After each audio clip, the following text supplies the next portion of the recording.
recording. And I think I've started sharing. Thank you very much. Hello, everyone, and welcome to another Sovryn community call. Our last community call was pretty recent, but a lot of things are happening, and there was, of course, a significant development with the boss SIP being presented to the forum.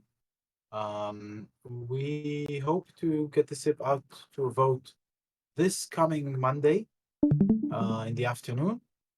So today is a good opportunity to ask anything regarding the SIP, uh, whether whatever it is, and we have questions we have collected in advance. And the second part of this call will be dedicated to the future of Sovryn and what forms it can take shape. We only have 1 hour today for this, so I'd like, and these are both pretty meaty subjects. So I'd like to dedicate the first 30 minutes to the boss SIP AMA, and the next half hour to discussing Sovryn. We propose to be a freedom incubator. So next slide, please. Okay, the AMA. We have a bunch of questions collected in advance. A lot of them are regarding the how will this 10% be allocated? Should it be given a rating on voting power based on collected OS SOV as a weight factor, a combination? Will these be tradable on launch? Will any of this be allocated to the sovereign treasury? Are there any measures planned? And a lot of other questions regarding the division of the proposed 10% of the token. In the SIP, I think the section is 4.3. We state that the way this 10% allocation will be distributed is subject to a future SIP. Now, what I hope to get from the community is a healthy discussion in the forum on how do people think these tokens should be allocated to the community. But Iago, briefly, can we get your opinion on what could be a fair distribution? Yes, I don't have a specific distribution in mind. Part of the reason why I think it can be valuable to have a future SIP is because it is the nature of these things that, like with anything else, as you're driving towards the horizon becomes clearer, right? As the project grows and as we get closer to launch, it will become, the details become more and more obvious. That said, Sovryn is one of multiple different parties who are now engaged in developing BitcoinOS. So Sovryn is, a significant participant, but at this point, there's at least there are developers from at least 4 different companies involved.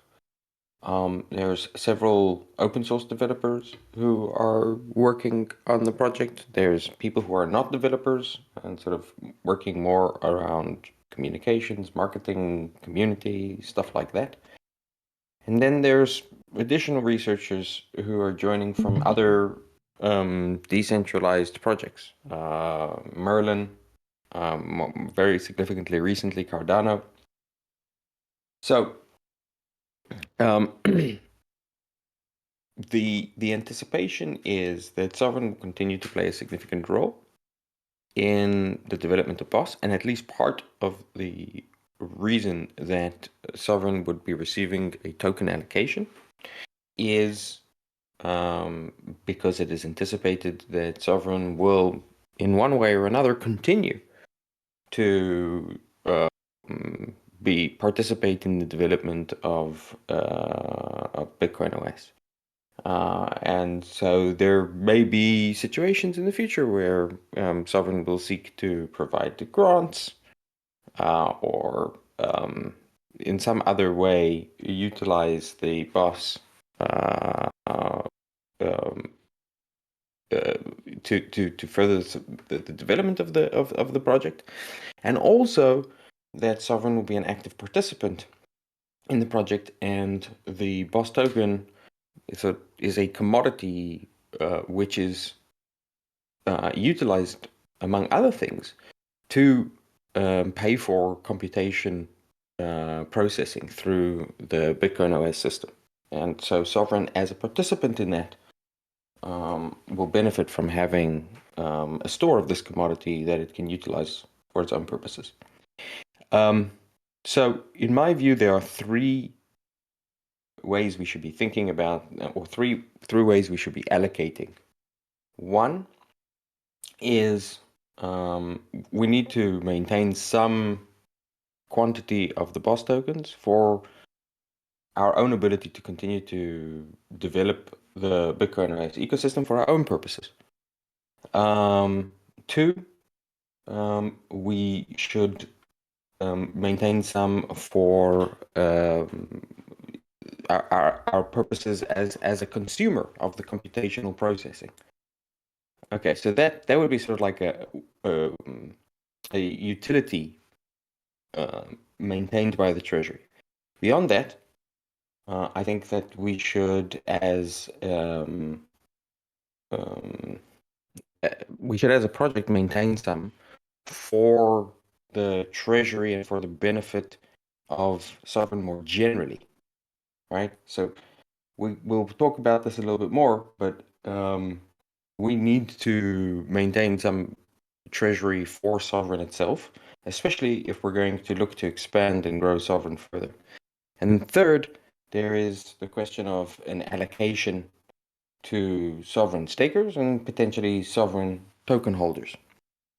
So I think there's a debate that needs to happen around what our vision is for the future of Sovryn going forward.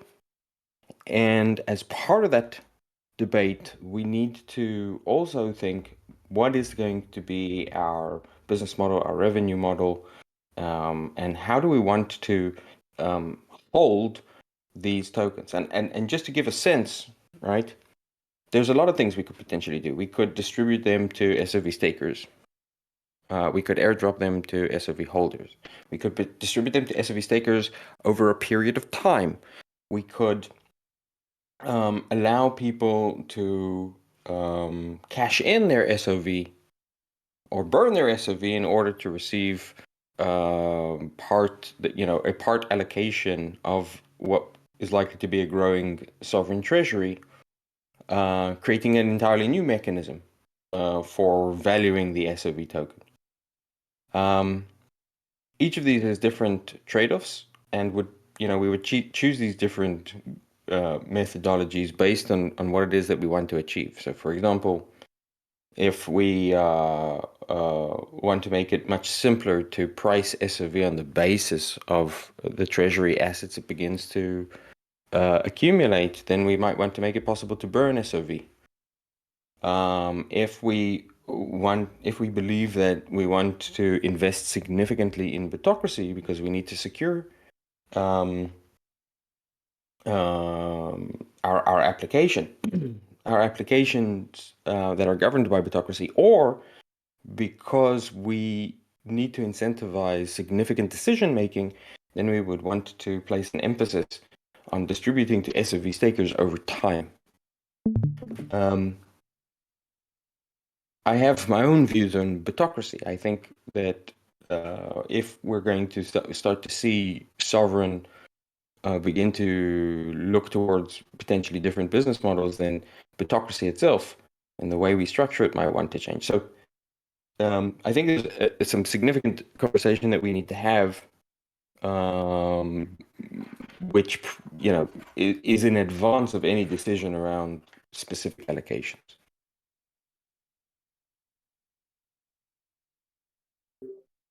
Thank you, Yago. Can I just say one last thing? Look, I recognize that that was not a satisfying answer, right? It's much nicer to just get, everyone's going to get X amount of an allocation.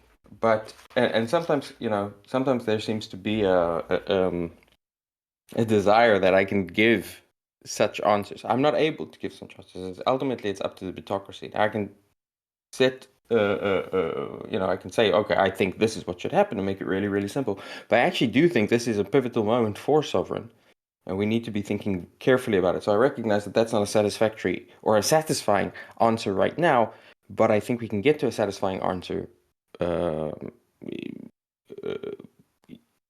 within a short period of time.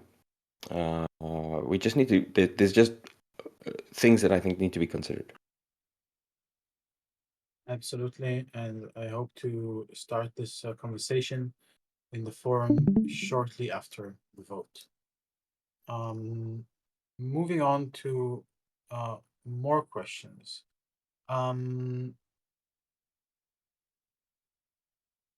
People ask, what will the BOS token does? You partially answered that, but maybe you can go a little bit deeper.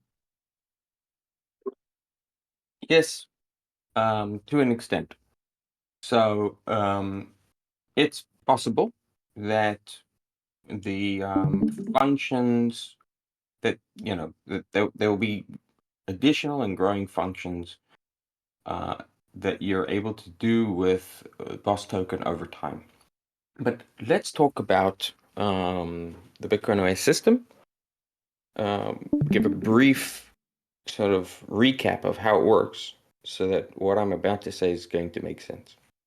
Okay, so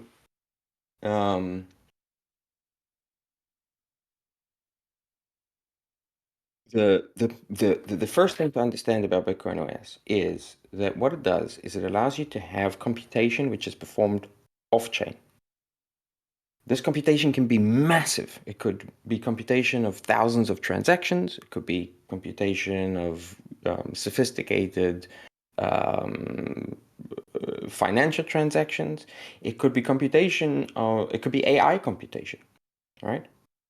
And then what you can do is you can take that entire computation and convert it into a zero-knowledge proof.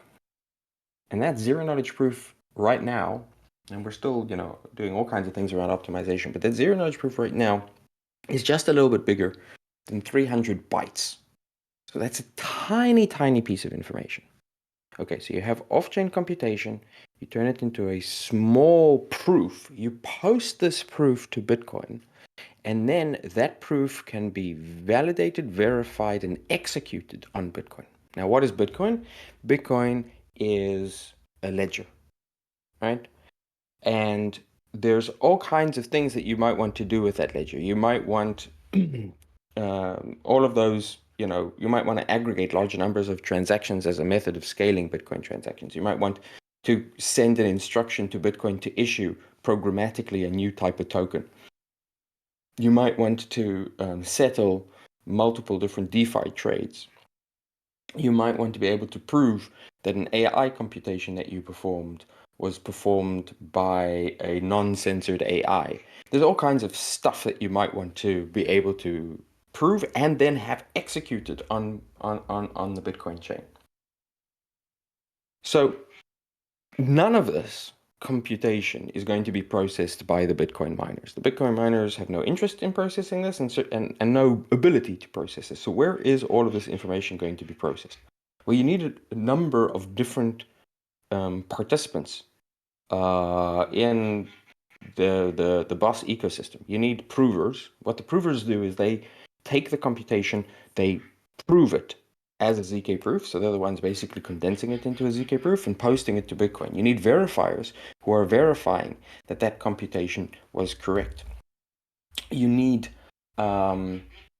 integrators who can integrate different proofs together so that you can have composability between different execution systems. You need sequencers who can sequence transactions, right? So there's a large number of computational functions that need to be performed, and all of them are performed off-chain. And somehow you need to be able to pay for this data and computation processing. And BitcoinOS has a token called BOSS, which allows you to pay for that computation. And so one way that you can think about BOSS is it's kind of like the gas token of Bitcoin. In sort of much the same way that, ETH is the gas token of Ethereum. Right? So it doesn't generate consensus. It's not a consensus token. It's not a governance token. It's a commodity which can be used for the process of the various types of computation that is necessary. A secondary function is that when you're processing these, when you're writing these proofs to Bitcoin, remember I said you need a verifier. So you need to make sure that someone out there in the world is going to verify the proofs that are getting posted so that fraudulent proofs can't get posted. And if you're not a verifier yourself, you have a trust assumption of 1 of n. In other words, if there are n participants in the BOSS ecosystem, right? Let's say there's 1,000,000 participants in the BOSS ecosystem, or 100 participants in the BOSS ecosystem, at least one of them is going to be honest.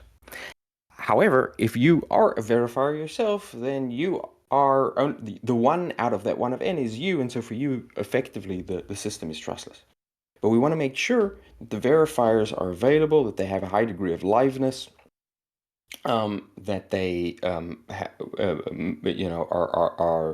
available, verifying, and performing their function correctly.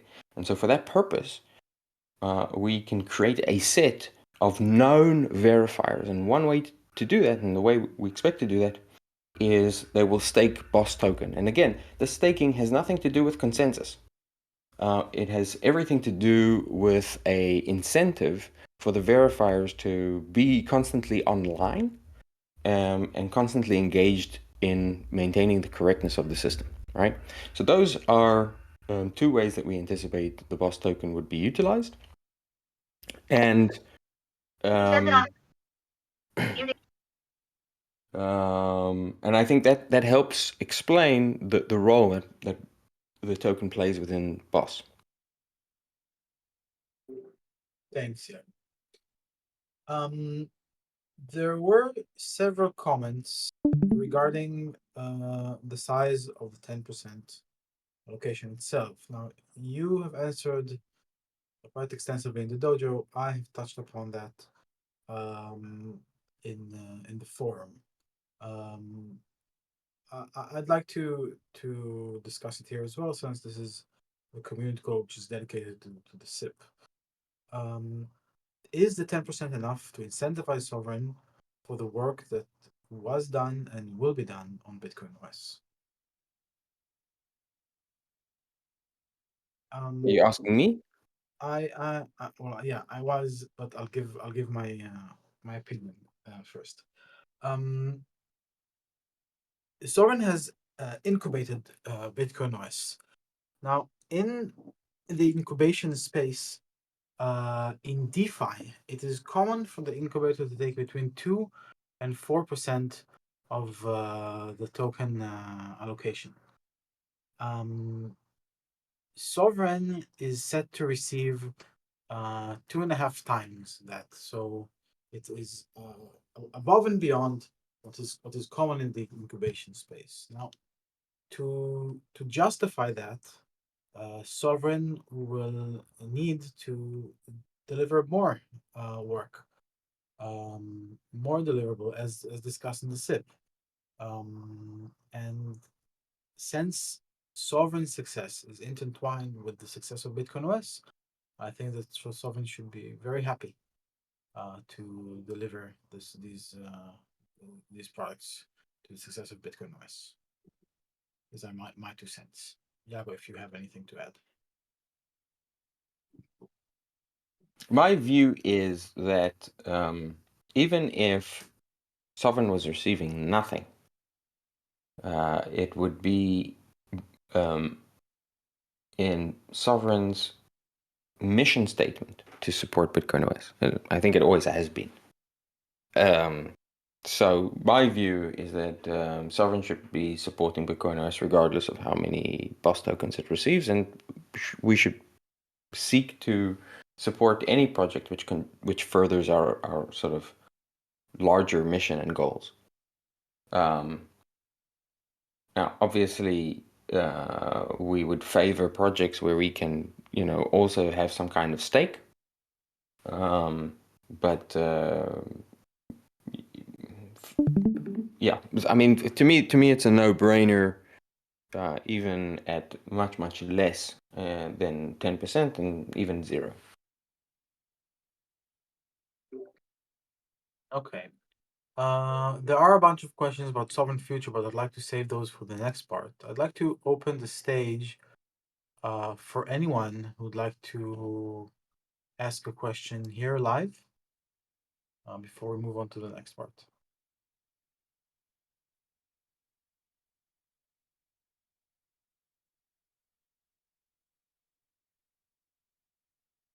Feel free to unmute. I'll go. Whipper. What's going on? Yeah. It's Whipper. I missed a whole bunch of the call, so I really hope you don't mind if I'm asking a question that you already addressed. But I was just curious if you mentioned which data availability layer was going to be used. I didn't mention it. The current way that BitcoinOS is being constructed, it is agnostic to the specific data availability layer used. That may prove, and this is because it's really the execution environment that cares about the data availability layer. So each execution environment, in other words, each rollup, each chain, each dApp can choose its own data availability. That may not always be the case. There may be advantages to having sort of canonical data availability layers. And so we're already in the process of working to integrate one or more data availability layers. There was already announcement from Nubits that they intend to work to integrate with BitcoinOS. And I think that there can be a selection of other data availability layers that sort of BitcoinOS sort of supports out of the box. I also would say that data availability is so just for anyone who's listening, what is a data availability layer? So as I was mentioning, there's a huge amount of data that could be processed and might need to be processed to perform these computations. Bitcoin has 4 megabytes of available data space every 10 minutes. You're not going to be shoving all of that data into Bitcoin. And so there's going to need to be basically sort of like decentralized databases, although, you could imagine they wouldn't necessarily have to be decentralized. Basically decentralized databases, which are called data availability layers. They're layers which make data available. This is very much a part of the industry and the technology which is in its infancy. And we're actually now starting to see the emergence of data availability layers that are focused on more specific, narrow tasks and maybe specialized for specific types of data, data searches, data usage, etc. And there are also systems out there like IPFS, which you could think of as falling into the data availability layer spectrum, although they were never considered as such. Is like Ethereum data availability like a possibility, or like Celestia or Eigenlayer, or any of those names like a possibility, or do the computer functionality programming not allow for such? Like I don't really understand how. Like I don't know if it has to be like EVM based or not. Well, I'm trying to learn more about it. it certainly doesn't have to be EVM based. I think Celestia is sort of an obvious candidate for something that we might want to use as a data availability layer. Ethereum is an interesting one that you raise. Ethereum have significantly changed Ethereum recently to increase what they call blob space, right? Which is effectively available data space, turning Ethereum into a data availability layer. And yeah, so you might want to consider using Ethereum, although right now it appears that the primary reason that people would use Ethereum as a data availability layer is because they're rolling up to Ethereum.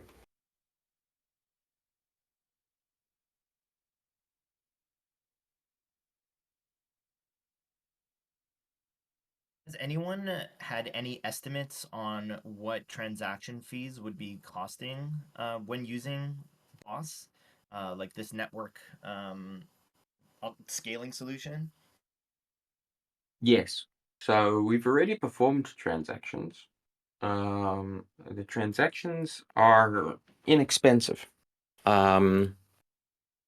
Barely more expensive than a standard Bitcoin transaction. And you could have transactions which are much cheaper. So like I mentioned, you can for less than a kilobyte of data, you could perform a BitcoinOS or sort of like a minimal BitcoinOS transaction. That's smaller than a standard Bitcoin transaction. Then with that, you might need to bundle additional transactions for the purposes of execution. But broadly speaking, the costs, there's been a huge amount of work around optimization, and the costs of performing BOSS transactions are on a per transaction basis on mainnet low. On a per transaction basis globally across the Bitcoin OS ecosystem, they get even lower because you can aggregate many different transactions into a single Bitcoin mainnet transaction through Bitcoin OS. So, for example, you could imagine a rollup focused on scalability, which focuses on aggregating large numbers of transactions together and then settling them on Bitcoin, where the cost per transaction could be free or less than a cent.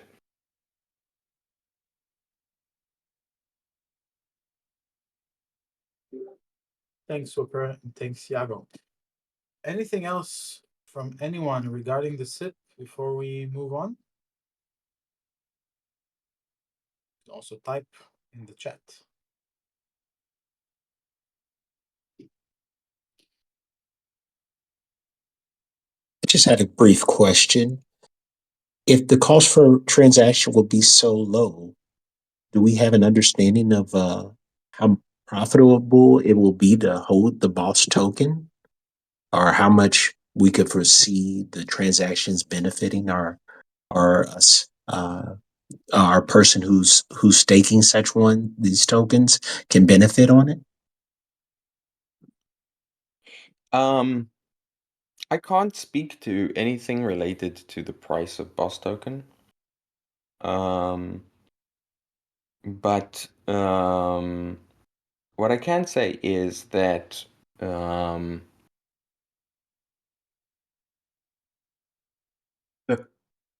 usage of BOSS token goes above. It's not just. So the transactions that I'm talking about, these are transactions in Bitcoin mainnet. The primary usage of BOSS token is not as a sort of transaction processing utility, all right, a commodity utilized for transaction processing. That's much more BTC type usage. It's more to do with computation, and the cost of computation can actually be very high. So, as an example, coming back to where I was saying that you could have, a platform which offers very large numbers of transactions at very low costs. The cost for it to settle those transactions on Bitcoin might be, one Bitcoin transaction. It might be nothing.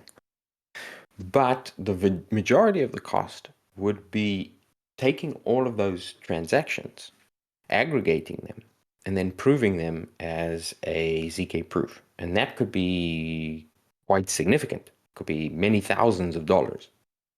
Now, those thousands of dollars could be spread across many tens of thousands of transactions. But it still, from a computational perspective, could end up being quite expensive.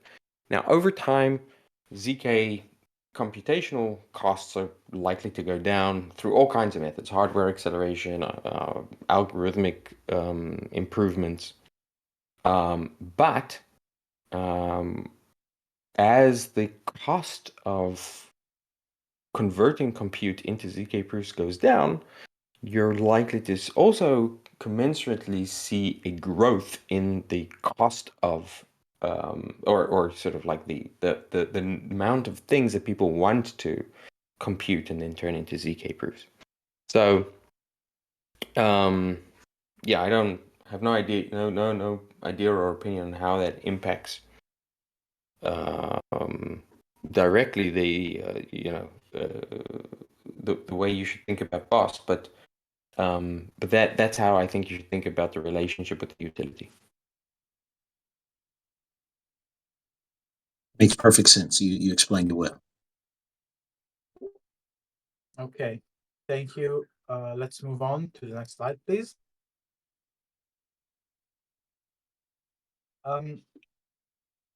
So with BitcoinOS, Sovryn finds itself with a new opportunity, but also at a crossroad. Iago, you have raised in the dojo the idea that Sovryn could become an incubator. This touches directly to the strategy of Sovryn moving forward. And if you can, I'd like you to elaborate on that.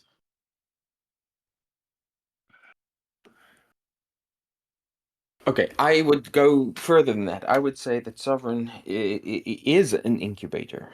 If you guys look at the history of Sovryn, it is a history of innovation, right? So Sovryn was the first significant project to build DeFi for Bitcoin. We recognized a gap in the market. We recognized how we could approach that gap in the market, and we built the tools to make it happen.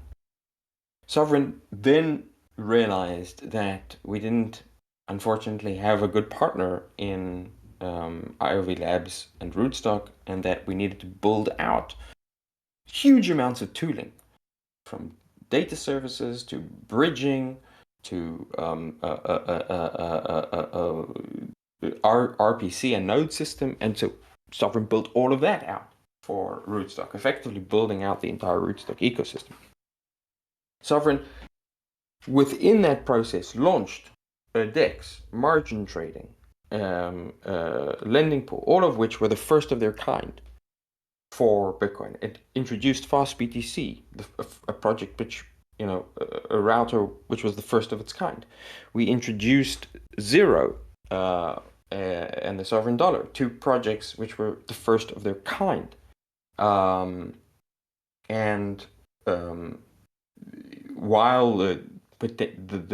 we discovered it was difficult to grow the demand for the Sovereign Dollar, it basically stopped growing at the moment when it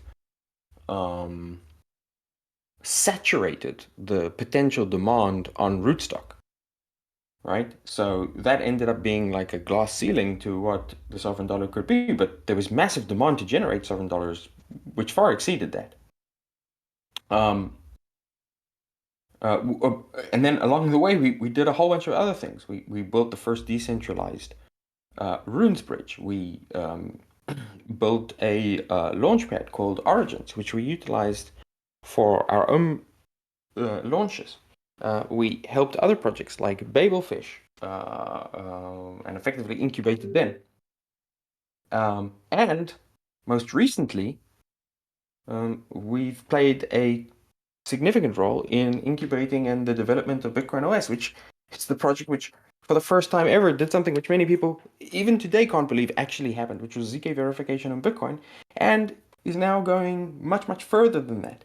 And then also on the, from the perspective of sort of on the meta layer, we built out an extremely robust, well-aligned DAO and Bitocracy.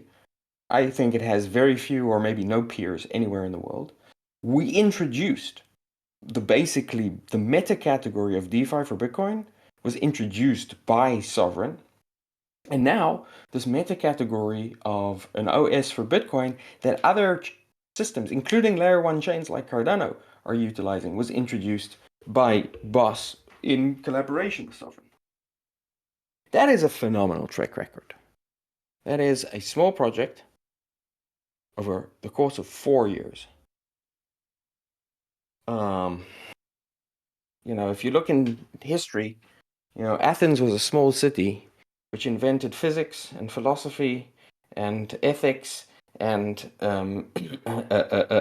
trigonometry, and Sovryn is like Athens, okay? But I think at the same time that we've been that incubator, we haven't been behaving as an incubator. Instead, what we've been doing is we've been like a factory producing these gorgeous new cutting edge technologies, and then refusing to sort of sell them to anyone. We keep them for ourselves, and the reason has been that philosophically we've said, all right, well, everything should be governed by Bitocracy. Everything should accrue back to the SOV token and to SOV stakers as sort of like this ongoing form of revenue. And so as we've been pushing out each of these things, our ability to push out new things has actually diminished, because we've gone from being a project which is 90% innovation to a project which is 95% maintenance. We've also been limited in that we've simply just been less agile, because our Bitocracy is on rootstock. Because we need to maintain the governance of all of these different systems on rootstock, launching on other platforms has been something that we've had limited ability to do.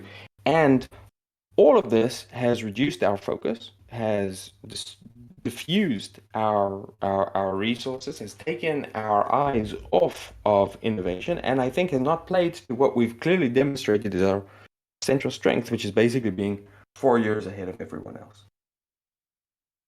So I've had a feeling in the pit of my stomach that this is not going to be scalable for probably at least 3 years.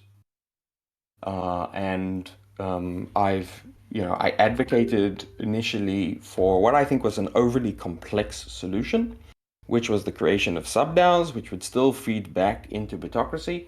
I think that is overly complex, overly engineered, and probably rightly was voted down by the community, by Bitocracy. My new view is that the right way to play to our strengths, to further our mission, and to sort of be able to turn every incremental thing that we launch into fuel instead of into baggage, is for us to spin each of these things off as independent projects, not products. They should have their own teams which are focused on their success, are highly incentivized for that success, and can take risks and do things that maybe we disagree with. We need to let our children live their lives. We need to be a factory that actually ships and sells. And that if we can do that, we can become a factory for freedom technology. So my view is that we should rethink how we play to our strengths. We should at least experiment with repositioning ourselves as a project where we focus on supporting other projects and mostly developing new innovative projects in-house, and then spinning them off as independent projects. And I think if we do that, there's two implications. One is we should seek to have a much higher tolerance, in fact, a much higher appetite for failure. We should fail 9 times out of 10.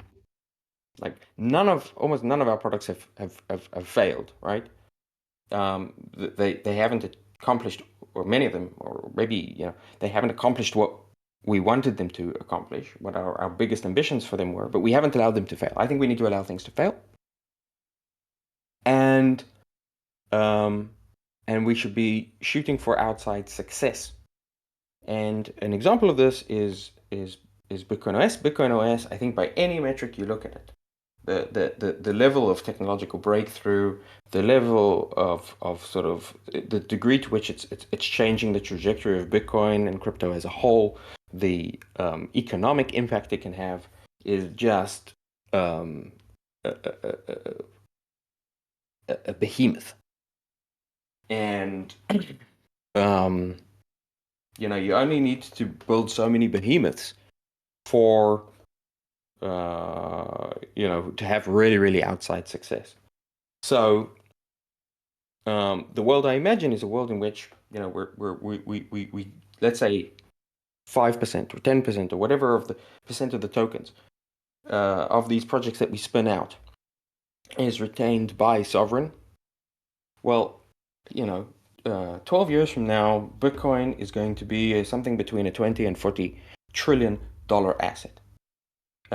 There's going to be multiple projects built in the Bitcoin ecosystem, which are going to be trillion-dollar projects or hundreds of billions of dollar projects. If we score one or two of those or three of those, you know, think about if you maintain.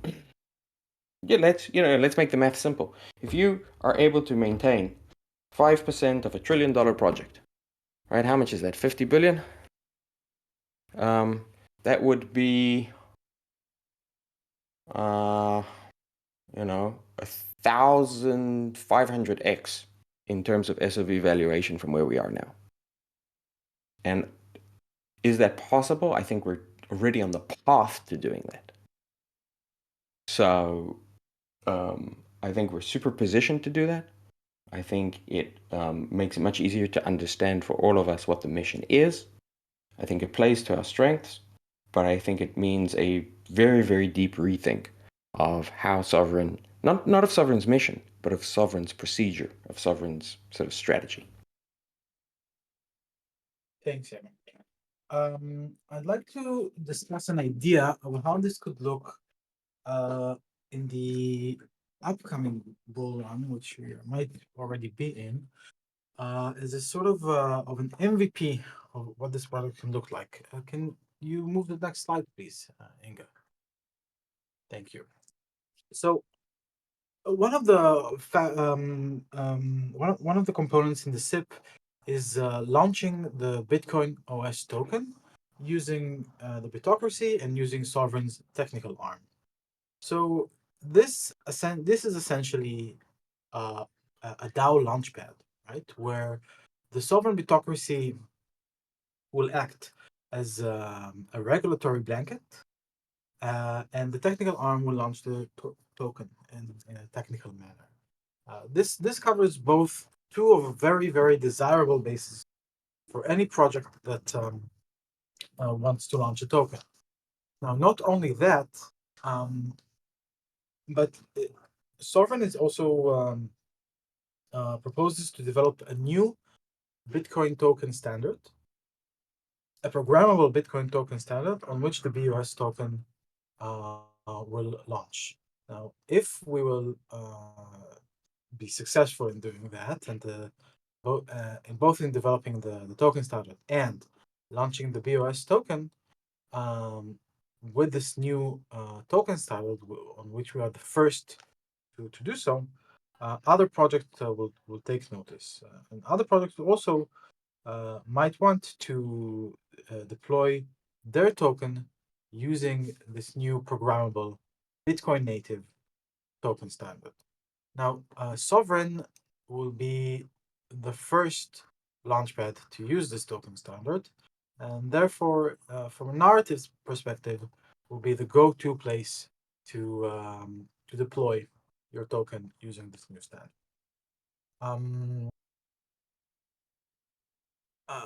Like Thiago mentioned,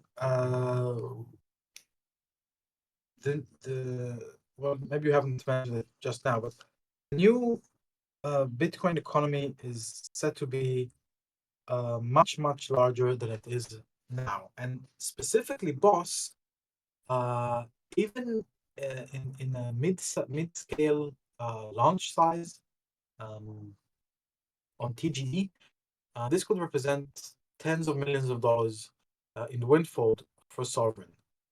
If during this upcoming bull run, Sovryn will manage to launch even just 2 or 3 projects capturing a certain percentage of the token allocation, this again could represent millions in value to Sovryn and the Sovryn community.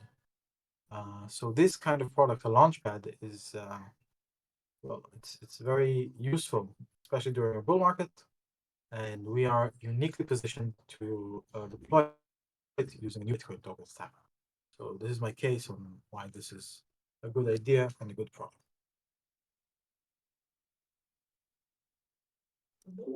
I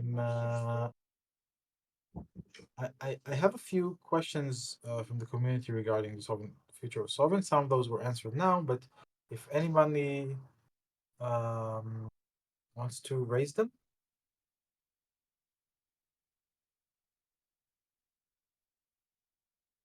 To raise any? MT Man is asking, should we stake SOV for BOSS on RSK or Bob, or does it matter?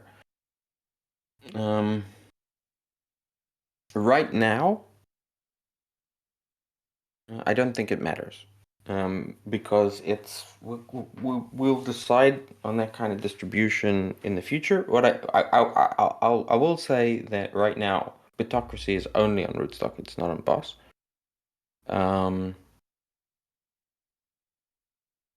I think ultimately we want to migrate Bitocracy to BitcoinOS. So I think if you want to have impact now, you need to stake in Rootstock. Longer term, I think it doesn't matter. And then Whipper is asking, what type of programming environment will BOSS run on? EVM, UTXO? So that's a little bit. Thanks, Whipper, for the question, but you're confusing a little bit. UTXO versus accounting is an address system. It's like, how do you? It's the accounting system that you use. It's got nothing to do with the VM. BitcoinOS itself, the VM that it uses is, or I should say, the low-level language that it uses is Bitcoin script. But it is through the conversion of computation that you're able to utilize any computation with Bitcoin.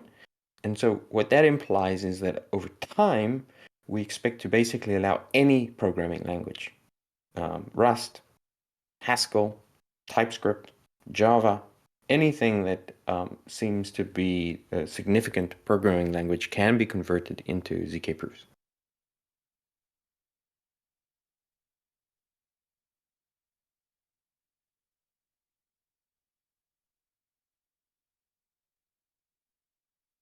Utokuko asks, why don't we merge with Bob? Are you sure you mean Bob and not Boss? I believe he means Boss. I think that's exactly the opposite direction of what I'm suggesting. Because I think the more you try to merge these things, look, one of the great things about tokens is that each token represents an abstraction. What is a token? It's basically a wrapper for a set of rules, a set of rights, a set of access controls, right? Basically, each token says you can do something, right? It gives you the right to do something. In my view, you actually want many, many tokens, as many tokens as possible, because a token is like a button, right? Like when you want to have coffee, you press the button on the coffee machine. When you want to order an Uber, you press a button in the Uber app, right? And when you want to go to your friend, you press the doorbell. You don't want one button which does all 3 things at once. That's a terrible button. So my view is that we have now this ability to abstract away large amounts of complexity in terms of sort of access controls and rights in the form of tokens. And because we have that ability, we actually want to have more tokens, not less tokens. And the more you try to shove everything together, the less focused things become. And I think we see that with the Sovryn Index today, which offers functionality both of Aave and Uniswap and many other projects which only offer one functionality. I have a written question. I'm not sure from who, but it reads the following: as a long-time sovereign staker, my question is, what would being a sovereign individual mean in practical terms going forward?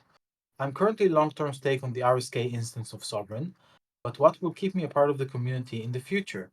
Like for example, like staking what, where, and how will we transition? Okay, I'm going to try and answer that question with another question that's been asked. Lactarius asks, what is required to turn Sovryn into an incubator? I think that's a really excellent question, because I think we're very good at certain things. We're very good at sort of figuring out what's coming next. We seem to have really strong ability to do that. We're very good at identifying opportunities. We're very good at sort of executing the first part of sort of building around that opportunity. What we are not good at, partly because we've never really tried, is we're not good at attracting new talent. We're not good at putting together new, highly, focused teams, and we're not good at, spinning those teams out to be their own thing. That is something we'll need to learn how to do. And if we try to do that, there's very, very big risk, right? There's a risk that we don't figure it out. It's not an easy thing to do. And we've demonstrated basically very little ability to actually do that. But it's not like we have no proof that it can happen. We've done it at least once with BitcoinOS, and that gives me a strong feeling that we can do it again. So I think through trial and error, we can learn how to become that kind of incubator. Now, what will that require? And this is an answer to the second question, right? What does it mean to be a sovereign individual? And also, what does it mean in this kind of environment to be a SOV staker? Well, to be a sovereign individual, I think you need to be actively engaged. You need to be actively engaged in promoting not just Sovryn, but sort of like the other projects that Sovryn is engaged in. You need to be engaged in attracting talent and making Sovryn an attractive place for talent to be, which means doomerism is out of the door. We need to be, skeptical, but we need to accept that, failure is not a bad thing. It's actually a good thing. It means that you're making progress. We need to build this culture, which is, highly engaged. And ideally, what we really want to do is we want to turn the sovereign community into this community which just breeds leaders more than anything else. That actually, I think, is the thing that, in many ways, right now we're probably weakest at, and we need to get really, really better at. And maybe we just need more opportunities for people to demonstrate leadership. And then in terms of plutocracy, well, decisions will need to be made around the allocation of resources. Decisions will need to be made on the basis of the intuitions of sovereigns as to where opportunity lies and which opportunities to pursue. And I think that's going to be a really important part of what plutocracy does.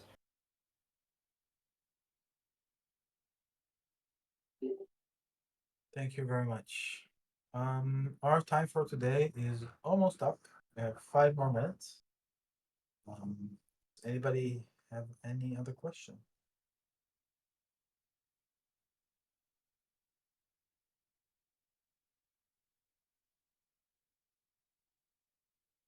Yago, a lot of this stuff sounds like crazy interesting. I love it. I love the fact that you're a hardcore builder on Bitcoin. I think it's super awesome. I'm super like, obviously, man, I've been, a proponent of Sovryn from way back in the day. I don't know if you recall, but I just sort of popped in recently because I saw all this like boss stuff coming out. Where can I like learn more about what you guys are doing? Whether there's like a test net out, or like when can I actually play with something, or like when can I learn more about like the inner details of everything that's going on? I'm like super interested. I think so. With regards to BitcoinOS, we've already put out sort of the first pieces to a public Git repo, but there's nothing really easy to play with, and there's nothing. It's actually a real challenge. What would be a really interesting conversation is how. Okay, here's a challenge, and I said, well, I'll leave you guys with this. Okay, BitcoinOS is promises to be a remarkable piece of technology. But one of the things that's remarkable about BitcoinOS is practically no one will know that they're using it. Because think about it. You go to some kind of application. That application is secured by Bitcoin. You can trustlessly move funds into that application and out of that application. And all of that application's computation is secured and ultimately executed on Bitcoin. All right. But you don't feel any of that because you're using the application, right? This is sort of like the dream for where crypto should go, right? You don't have an RPC, you don't have a chain that you need to understand. Like it's just you're interacting with like an application. So one of the challenges with BitcoinOS is how do we sort of explain to people what BitcoinOS is when it is such a sort of developer to developer system and when it does its job right, it sort of disappears from the end user. One idea that we've had is to try and build a game which, instead of interacting with BitcoinOS directly as a developer, it sort of creates like a metaphor of world building on BitcoinOS. I don't know if we're going to do something like that, but that was one idea.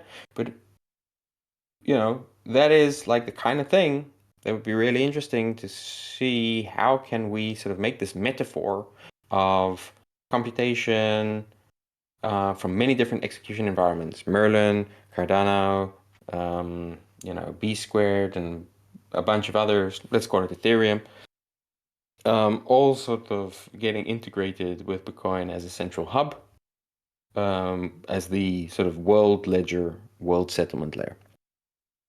That's a question I leave to you guys for now.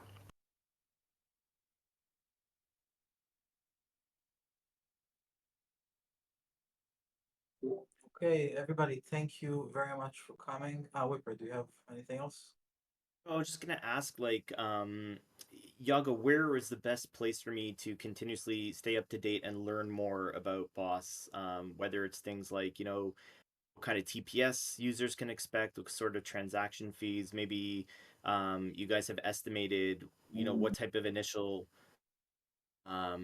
protocols or projects you think are going to be being built out or whatnot. Like honestly, this stuff sounds super exciting. I just want to stay up to date and stay on top of things. Where's the best place that I could just be directed? Okay, yeah, thanks, Whipper. That's a very good question. Let me tell you about one of the things that BitcoinOS does not have and is doing a really shit job about right now, which is community development.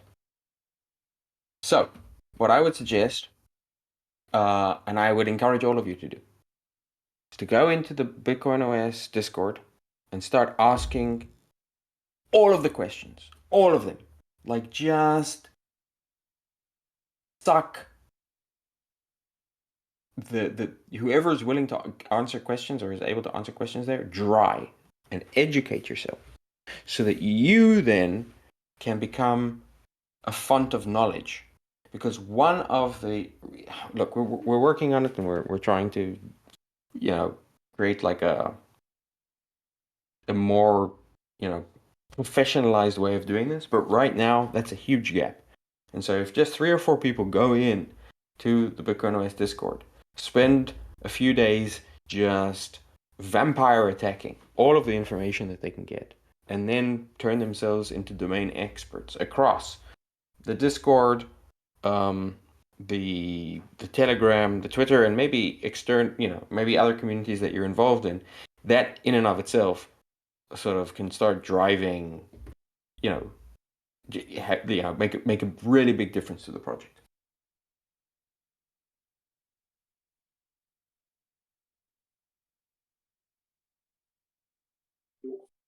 Okay, thank you very much. Thank you, everybody, for coming. Thank you for all the questions. And thank you for you. Stay sovereign. And I'd like to remind that in half an hour we'll have an AMA space in the Sovryn account on X, also known as Twitter. I'm very happy if you could show up there as well and share and retweet and like and all of that. I would also encourage people to join, and especially even if you agree with a lot of what I said, it would be really interesting, I think, to others if you could come in and disagree with me. Let's have a little bit of a debate so that we can get the creative juices flowing and sort of explore some of these ideas more deeply. Thanks, Echo. Thanks, Thank you, everybody. everyone. Stay sovereign. Stay sovereign.